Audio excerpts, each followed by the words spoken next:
all we have is now.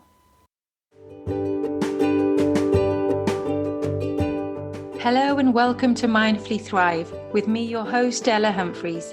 This is the podcast that celebrates the present, the joy in where we are, the journey it's taken to get here, and the ability to see our greatness for the future.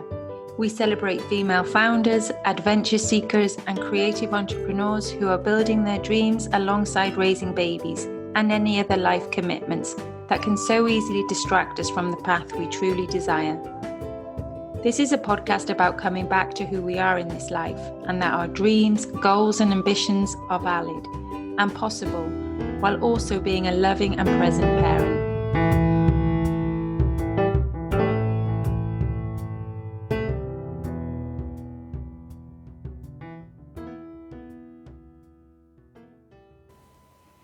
There are so many wonderful things for me to say about this week's guest. She's a delight whose everyday stories really contributed to my desire to even begin this show in the first place.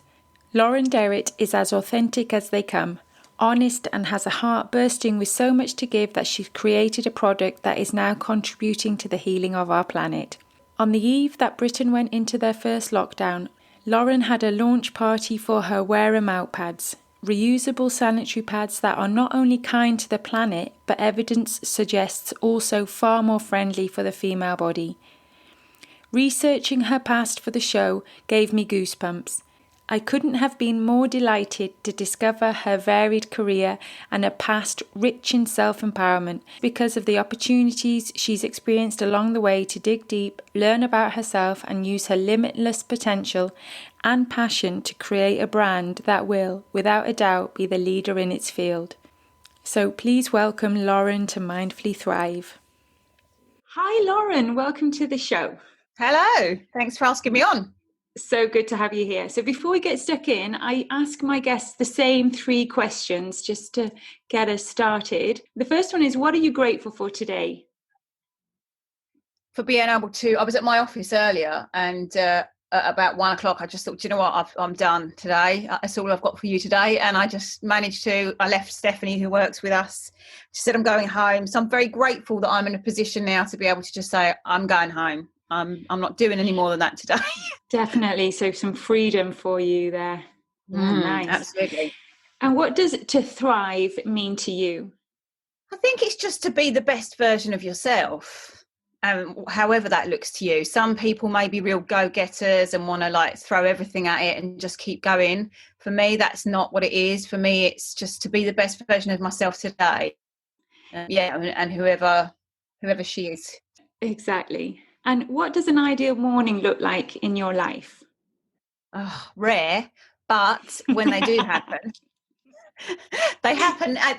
Once a weekend, I'll do it, either a Saturday or Sunday, and it will literally be coffee in bed, scrolling my phone for about 3 hours, and just getting up when I want to get up, rather than when I'm being dragged out by the kids or something. Again, we come back to the word freedom, no? That sense of you making your plans and picking and choosing. Okay, wonderful. Yeah. And congratulations are in order. 2 things this week, I think. For the next beauty launch of your products, the Wear Them Out pads have been launched in Next. Isn't that right? That was about 6 months ago. It's just that they keep going out of stock on there. Yeah, they keep going out of stock on there. And then I get people saying, when are they back on Next? So I just put a little announcement, they're back in stock. We've sent some more over. Love that. So. I mean, a shop that I used to be obsessed with when I was 14, now stocking these amazing eco-friendly period products is just fantastic. Yeah. They've gone all out as well. They've got a big range. Yeah. And secondly, congratulations for your launch of your podcast, 50 Shades of Green. Can you tell us a bit more? Oh, finally today. That's been a work in progress. I don't know why it took me so, well, I do. I just felt really exposed, and I've had podcasts before, but there was something about this one. I don't know. I think whenever I start a new project, I just get this sort of imposter crap coming in. But it launched today. It's a podcast for the eco-curious. So although I manufacture an eco product, I'm not like full-on eco warrior. I'm at the beginning of my eco game as well. And I just thought it'd be really useful to have a podcast that doesn't go all in expecting, the unexpected from you, but just gently guides you and says, well, I'm finding this really tricky, or actually I don't want to swap that out, and I'm going to take the hit for that, and I'm going to offset it with something else in my life. And it also talks about, people's budgets, people's behavioral habits, consuming habits. It's just so much of a bigger picture than we'll just go eco. There's so much psychology behind it. And I just wanted a podcast that talks about all of those things and says that there are 50 shades of green, and wherever you sit on that green spectrum, it's okay. It's a combined effort. Yeah. No, I listened to your trailer, and I'm really looking forward to listening to Jules Oliver on the show straight away. Yeah, that's fantastic. Can't wait to listen to that. And it is definitely aimed at someone like me who's dabbling, really. I'm trying out different things.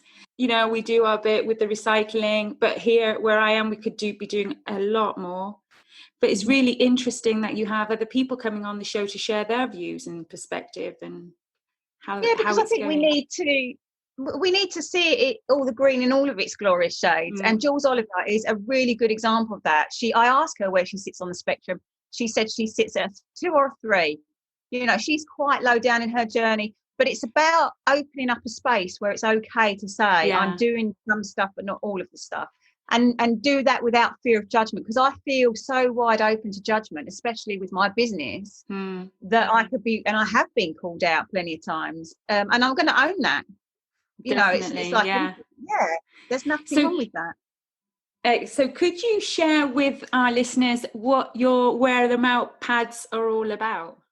Well, yeah, we've made reusable period pads. We manufacture here in the UK, and they were a year in design, and each pad has a different combination of fabric, so that we have kept them, to minimum thickness, but with maximum absorbency, because we wanted to create a product that was sort of straddling eco and practical.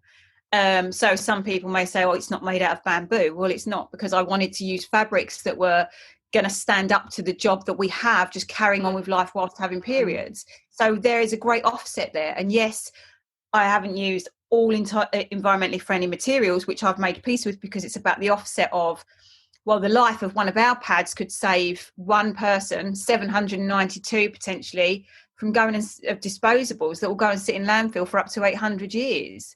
So it's about that. It's about looking at the whole picture. It is pretty disgusting when you look into and research what goes on with period and feminine hygiene products, the amount of waste that is accumulated. It's often been something that's been in my head, and there's been a curiosity about it, but you actually took it further. You went that extra mile. You really latched on to this having a solution. Well, I've been wearing them for quite a few years, actually, and the brands that were available at the time when I made the switch just weren't a bit of me, to be honest. They were aimed at a completely different market, and I felt like the pads that were available at the time, reusable pads, they were missing a whole audience of people just through their messaging.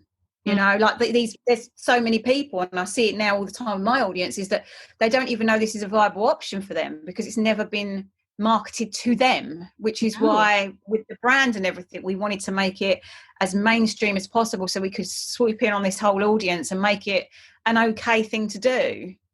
I think also, not that I've done much research about it, but just talking to my friends, and we kind of make things up as we go along. I mean, for me, my experience of getting my first period was so traumatic. I suffered years of shame and feeling embarrassed and not even wanting to ask for my parents to go and buy me the stuff that I needed. And it was all, it felt like a struggle, an effort, and the quality of the pads that I was using. And it just feels like a whole 180-degree turnabout now in 2021. And being a mum of 2 daughters, one's 10 and the other's 9, I feel like we're instantly invested in your brand and what it is you're doing to help the planet. So it's really, really wonderful to be at the age I'm at now, looking back and thinking, God, I do not want them to have this feeling that I had, and being able to make those choices and choosing appropriately for them. So much information. there's so much information available to us now, and you know, our girls, because I've got a 17-year-old daughter as well, and she uses all reusable products just because, you know, she's got on board her own in her own time, in her own way, but that's just what she's chosen to do.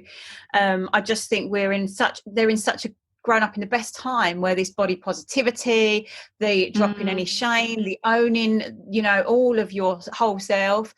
And that's become the periods have become part of that conversation, which is brilliant, because like you say, the shame that has previously been attached may mean that we never look outside of those disposable products because we just fingers in ears, la la la. And it's on so available to us. It's in every supermarket. It's just right there to the garage. You know, it's just so available that you don't really feel like you need to look elsewhere. I mean, I think I must have been late 30s when I discovered the cup. Right. And that was a massive transformation in my life. I mean, that really made a lot of changes for me. And I was so grateful to be able to just stop consuming, first of all. And now, recently I've ordered the first period pack for my eldest, even though she's not, you know, it's likely to be a while until it is the day, but I wanted to have it and celebrate it. Could you share with us what is in that box? Oh, yeah, the first period box. Yeah, of course. I'm packing them all day long, although not for much longer because we're going to fulfillment. But so you get in there a book by Bryony Gordon called You've Got This, and it's a real fun, easy to digest coming of age book for all girls and women, actually. You know, I know enough women that would probably benefit from reading it as well. Then you get in there a dozing down, a dark chocolate, obviously, because chocolate and periods go hand in hand. A face mask, which is a self-heating eye mask, and a little peppermint lip balm. You get the out and about bag and 4 of the starter pads, so 2 of the minis and 2 of the mediums. It's just a really nice conversation starter to have with young people who are starting. I mean, it's just this really cute little gift that and again, I also feel having those ready takes away the overwhelm of all the options, and hopefully, you know, that will be something that suits her and she will already be on that sustainable way of life. If we can just bypass the disposable options for our girls, because it's not just the waste, you know, the chemicals that are involved in these products are reportedly, you know, really, really damaging to our hormones. Well, I actually noticed when I have had to emergency use a regular pad, I actually feel so much worse than when I don't. I really noticed that they don't sit well with me at all. Yeah, a lot of our customers' feedback, they have less cramping and less bleeding and stuff. But yeah, I mean, I could talk about it all day long. There's a great website called womensvoices.org, and they have tested always pads and everything, and the chemicals that are involved in feminine washes, tampons, pads. So it's just really interesting, but quite scary when you realise what's in them.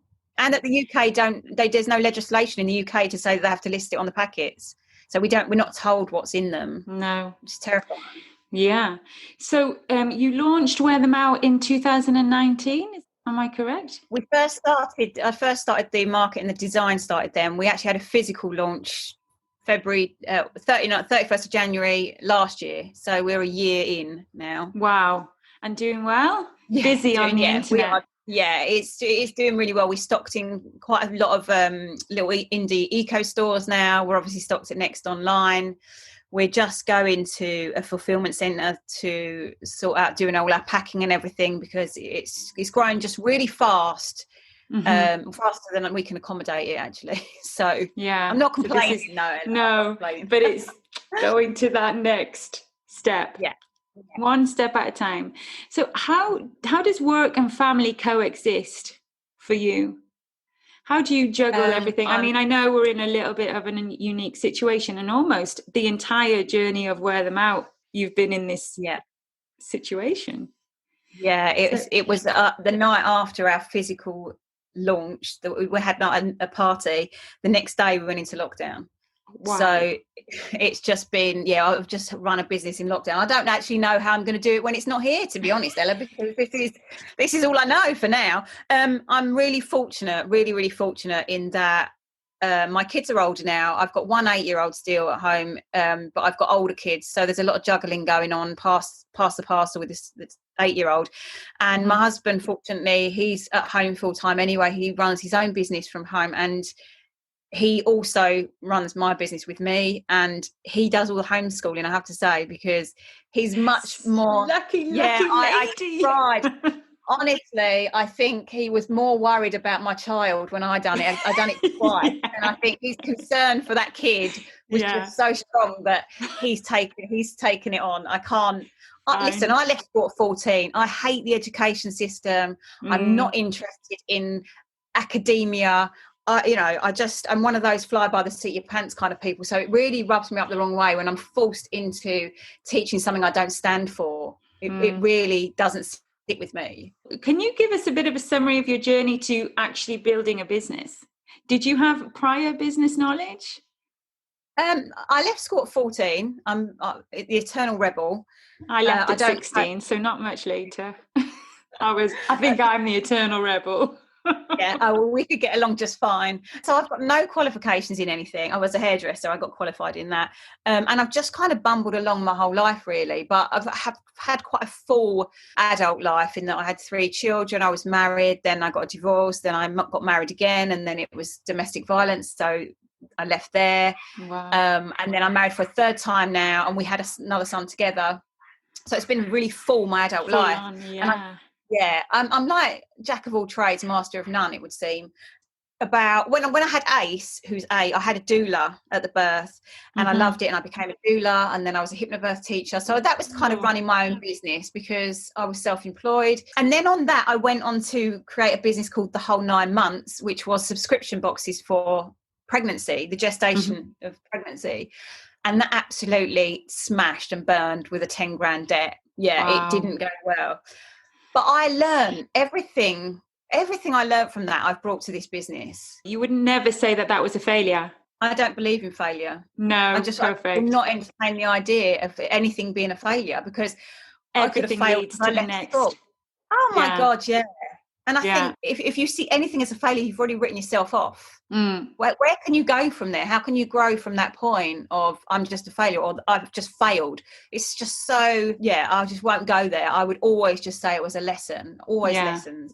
We're here to learn, right? Yeah, exactly. So all of these things that you've gone through has just brought you to who you are now. And you learned lessons in business to help you build on, wear them out. Yeah, so how much of a support system do you have right now? Do you have, how many people are working there with you and helping out? I have Stephanie part-time and my son Stan, who's 24. He's a diver, so he's been grounded, bless him. He's normally in another country doing diving somewhere, but he's been obviously locked down as well. So he's been helping out part-time, although he's just got a new job. So he's leaving us in April. Then there's obviously myself, my husband, who's probably the most full-time worker that we've got in the business because he's a workaholic, so he does it all the time.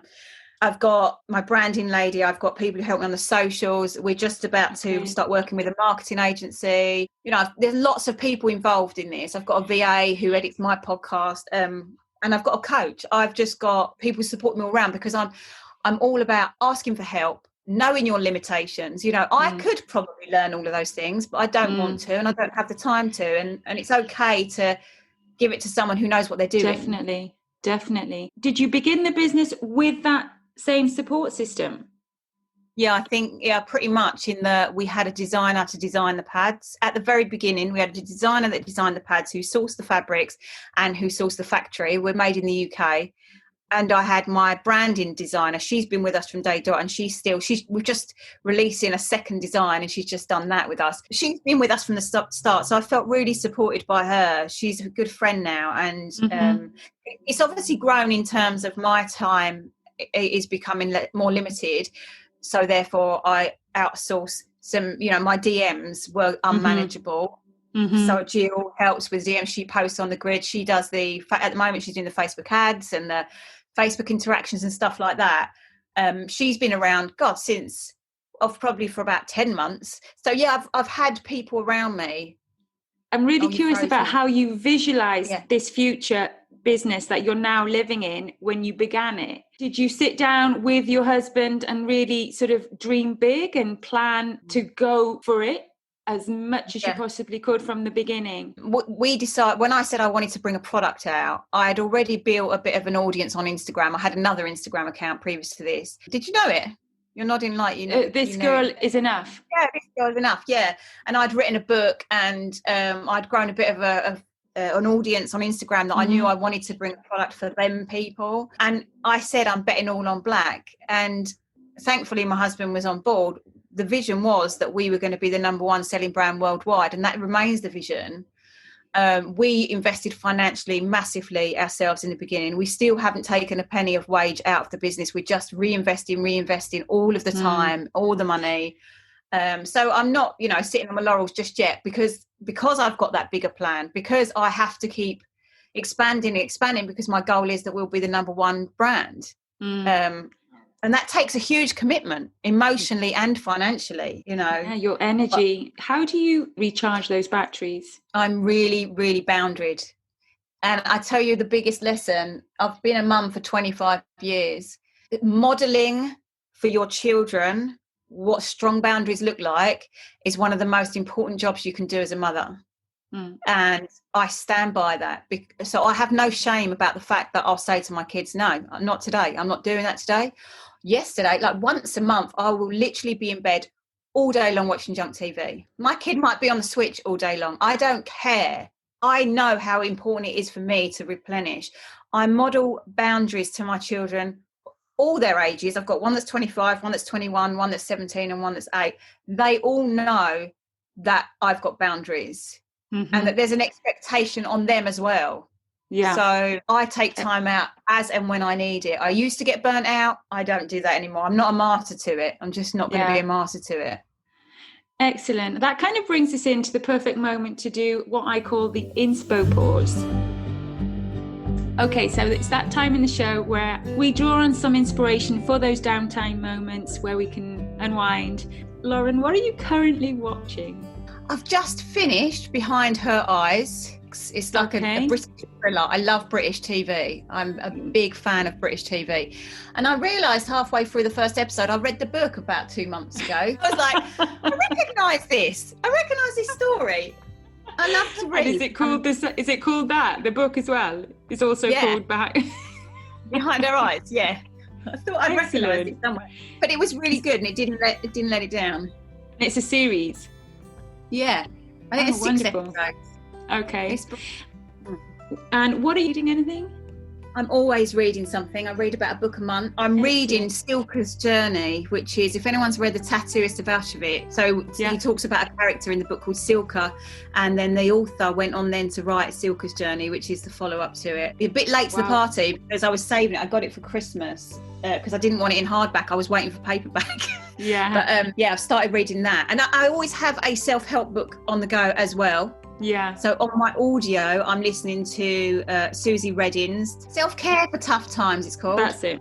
So you're like me then, juggling between a novel and self-care and growth and all things sort of empowering. Nurturing all parts. Yeah. Yes. It's important that we get downtime in fiction as well, I think. Definitely. And are you currently listening to anything other than your own podcast? I'm a massive consumer of podcasts. Me too.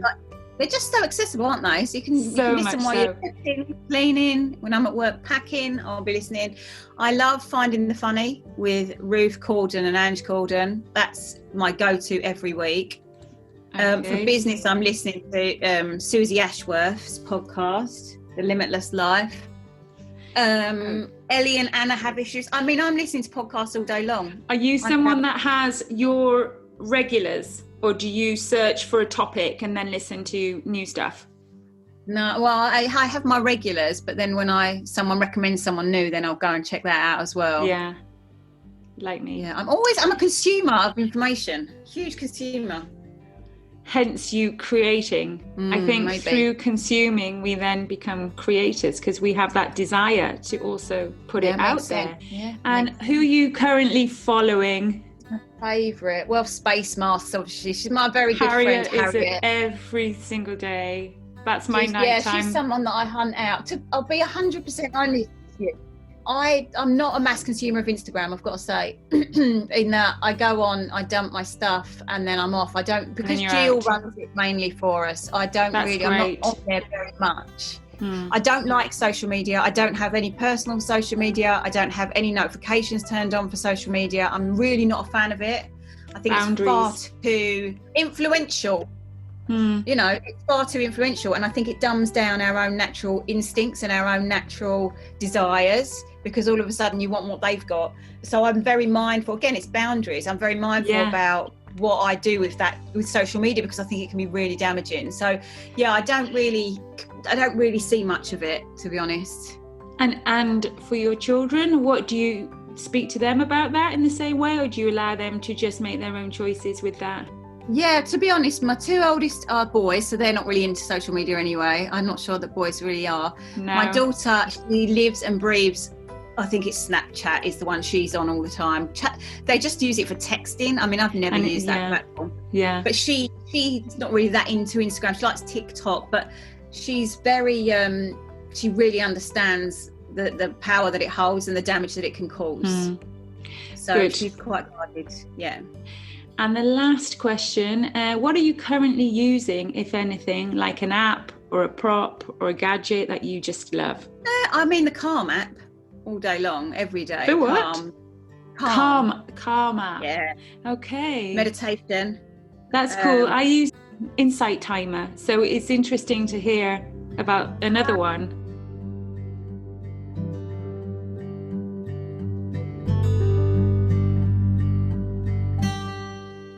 That brings me on to the next question about how do you incorporate living mindfully in your sort of self-care? How do you take care of your mental health? Well, I saw Susie Redding for a therapy session a couple of weeks ago on the side of the road via Zoom, which was interesting. Do you know what? I think I've had a lot of therapy over the years.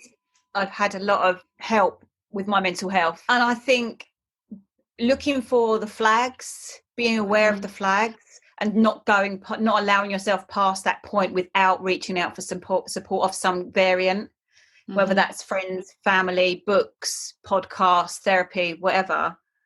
But now I just keep an eye out for those flags, and I know that if I don't have that day in bed once a month, I'm going to crash. So and not making any apologies for that. No. So boundaries are fundamental in your way of life. Oh, boundaries 100%, and silence. You know, finding some space. It's funny, I keep going back to the freedom thing. Yeah, I like my own space. I love that you did put on Insta the other day how, you know, you were just waiting 10 more minutes for her to leave the house. Oh, my daughter, yeah. I do a happy dance when I am left alone, even if I've got housework and things to do. Having a silent house just feels so luxurious. I mean, if we've learned anything from COVID, it's back to basics, isn't it? It's like, I just want to be alone in my house. Most definitely. I cleaned the loos while they were all out. Like you said, I wasn't having a bubble bath, but it was bliss. Yeah. Absolutely. No, I'm totally with you on that. I love having them around, but I do have my 10-year-old loves to come in before bed at night and just lie on my bed, just wanting to be, and I'm kind of at that point, I need to give her that space and that time and connect. But there's another side of me but it's like 10 o'clock. I need my space. Oh yeah, pull in your boundaries, babe, pull in your boundaries. Yeah. So gosh, getting it all done and recharging is a fine balance. And would you say that your day-to-day is pretty much the same every day? Do you have like a structured timetable for work and home? And no, not at all. No, I'm the most unorganized person, and to be honest, my mood will dictate the day. So it just depends what mood I wake up in, really, as to how productive. But like today, I just woke up. I've been feeling really sad the last few days. I don't know why. I think it's just like everybody else, just coming to the end, and just that kind of like tire from the end of the marathon. And when you see the end is in sight, it kind of knocks you again, because you're like, oh my God, I can't Yeah. I can't literally wait till we can get outside. So I've been feeling really sad for the last few days. So that when I got up this morning and I was like, oh, I'm going to go and do the stuff that I have to do, and then I'm not doing it anymore. And so every day can be different. But you prioritize getting the important stuff done so then you can do you. Could you give us like some practical advice or takeaways for anyone that's scratching their cortex with the idea to get that product started? Well, I think it's going to be the passion. You know, if it's not lighting you up inside, that is all that is going to keep you going. Go on. Sorry, what was your passion with this product? Was it that I can do better? What was the key for you? I don't think it was about me. No, I don't think it was about me at all. I think it was about, oh my God, people need to know about these things. And the options that were available, because I was using them and it made sense to me. And I was really sad that they came with such a bad rap, and that you had two options, either a pad with like an owl on it or a pad that was tie-dye. And I'm looking at both those pads and thinking neither one of those are what I would choose myself. How sad that there's people that don't even know that this is a thing. So it was, everything I do is led by being part of something. I don't ever want to be the one at the top of the pile, you know. It's always about, let's do this, why don't we do this? So it was bringing it for everyone, we're all in it together kind of thing. From the beginning it was about being of service and just helping people discover that there is other ways. Yeah, it was never like, oh, I can do. I've never had anything to prove to myself. I'm not very ego driven at all. Not in, you know, that's. I don't really care. I don't look for people's permission or judgments, or I don't really care how people perceive me. I'm not out to please. I've never been out to please, which is a hindrance as well as a gift. Let me tell you. It was more like, look at this, what we can do together. It was that. Fabulous.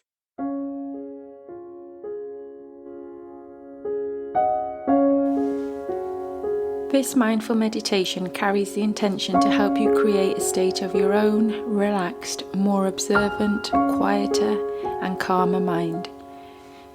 This session's purpose is to allow you to release yourself from the chronic busyness of any excessive day-to-day thinking pattern, so that you may possibly benefit always in mind, body, and spirit. With these relatively simple and easy techniques, you will find that we can powerfully train our conscious mind. After all, it is the emotional component of anxiety, the stresses and the worries that we can feel and even imagine for ourselves, which we are seeking to ultimately change. So let's begin. Position yourself in a place and posture where you can comfortably listen for the next few minutes. Once you've found your base comfort, go ahead and close your eyes if it's safe to do so. Now allow your awareness to move to your breath, noticing the rise and fall of your chest and noticing the rise and fall of your lower stomach. Becoming aware of your ribs as they expand with each breath and contract with each exhale. Remembering there's no need to hold any individual breath, simply become aware of the movements of your breath. As each breath moves in and each breath moves out. And become aware of the temperatures of your body, sensations of coldness or warmth. Perhaps some parts of your body are warmer than others. Knowing that there is no right or wrong way. Notice any sensations felt throughout your arms and legs. And any sensations felt closer in towards the center of your body. For this moment, just notice and become aware of these sensations.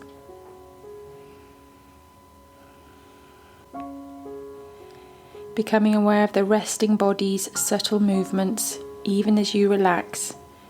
Notice any parts of you that may feel more relaxed than others, and any parts that may feel any tension or tightness.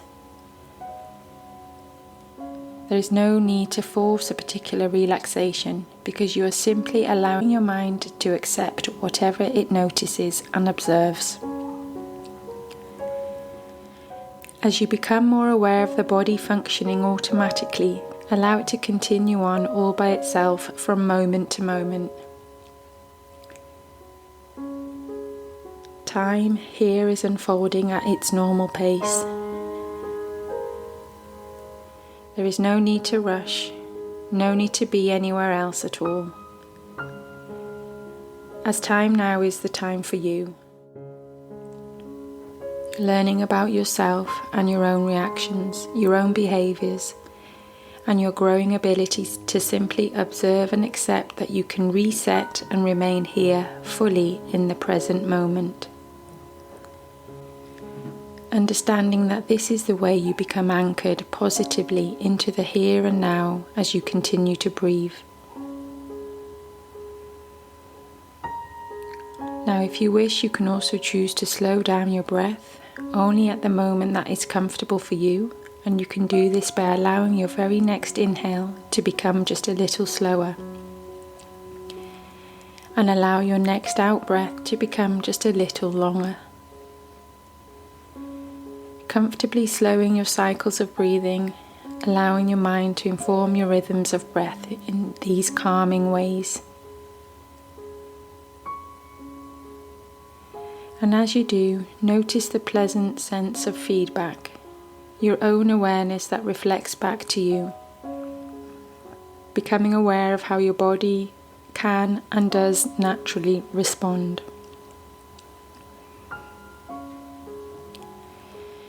Responding to such a simple thought and understanding, you are not wasting any excess of thought. You're not using too much energy of thought. You are simply thinking normally and naturally, asking your body to slow down into the calmer breaths. Easily and effortlessly, notice your gentler, slower breathing. And because you're extending your awareness, or hinting your gentle focus to your breathing itself, you may feel that calm and relaxed aura of simply being present, which can relax and reassure you with each new breath you take. As you observe each breath, you may notice too any thoughts which may arise.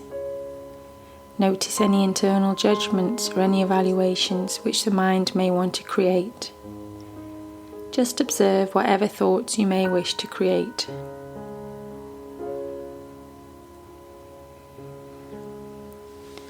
According to the spiritual law, you can have anything your heart desires.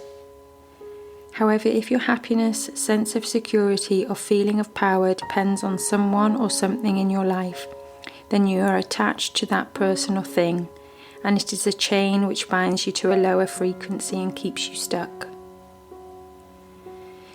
When all attachments are released, you can no longer be manipulated emotionally.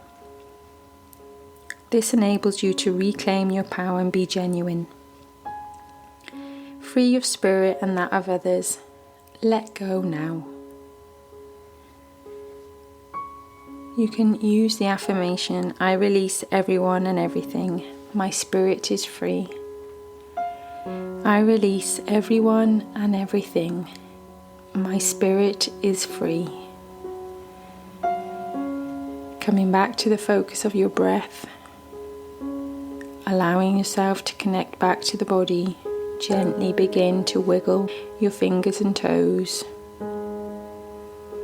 And when the time's right for you, taking a deeper inhale and a sigh out, you can once again open your eyes. And we'll get back to the show.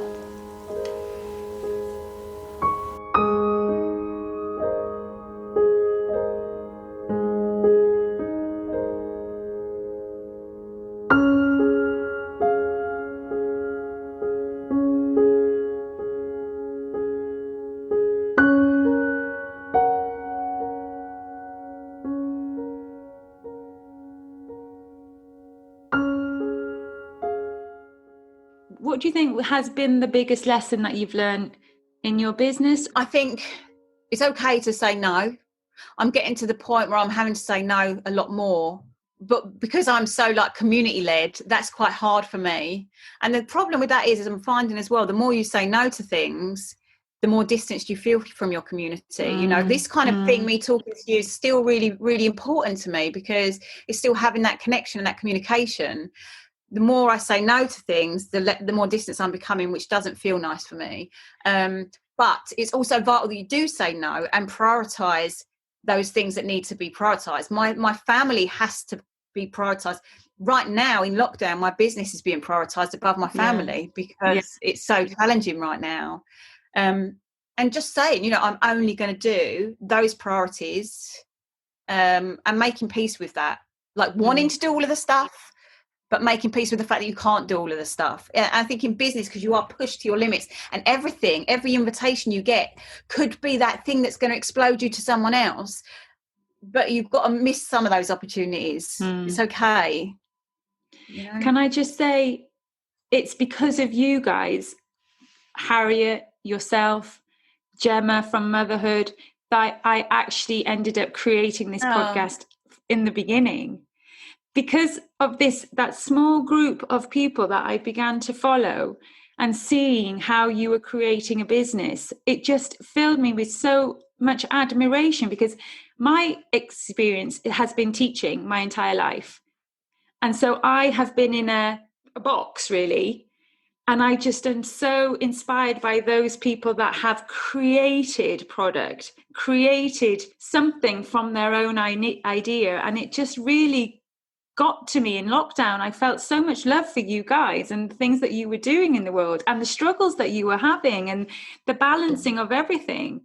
I feel like it's so different to doing a 9 to 5. And I know my job is important, and I do my job well, and I care about the children and what it is I'm doing.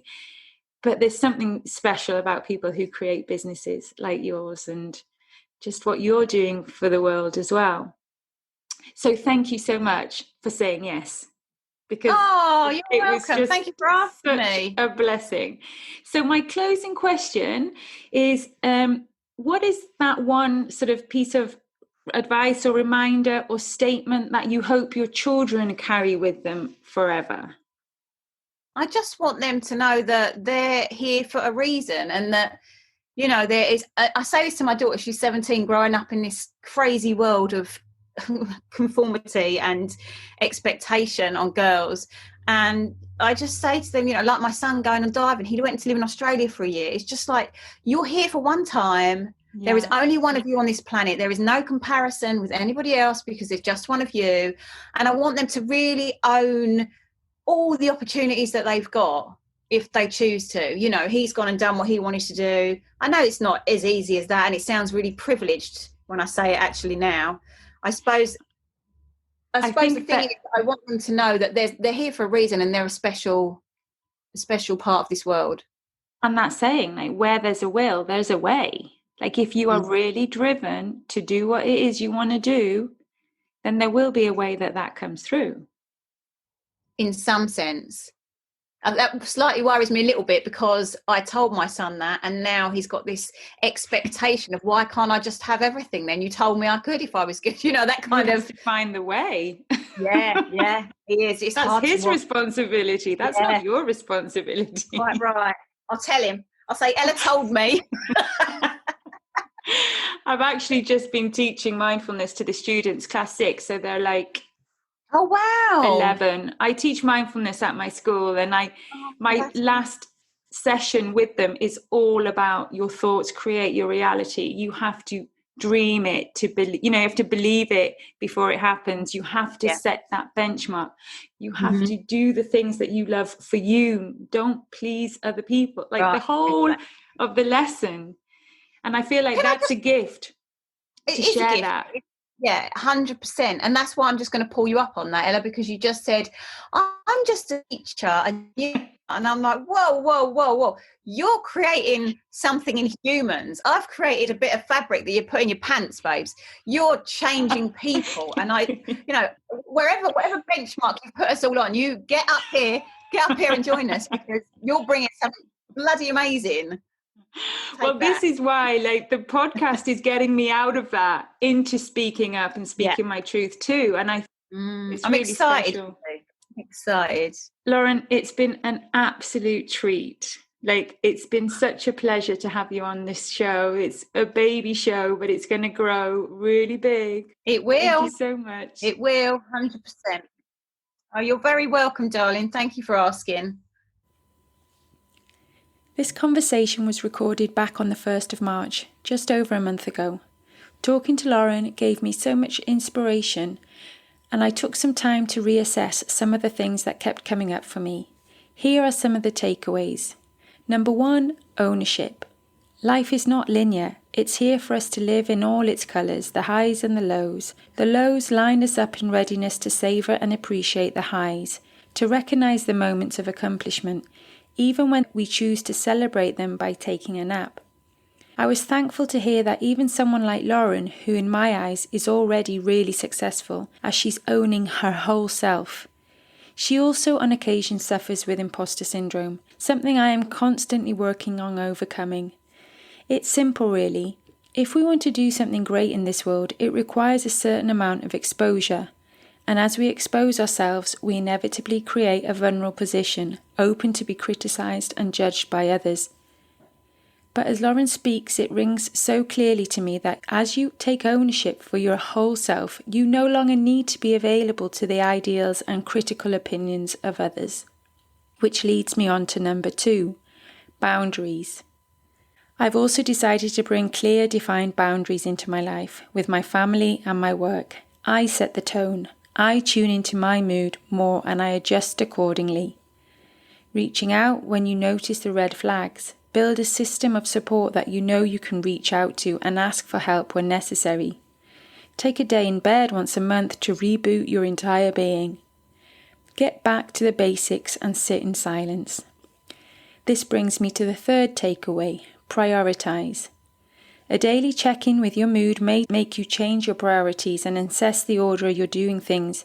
Maybe now the kids are off school again, the business has to take a bit of a back seat, or rescheduling needs to take place for you to make your family priority.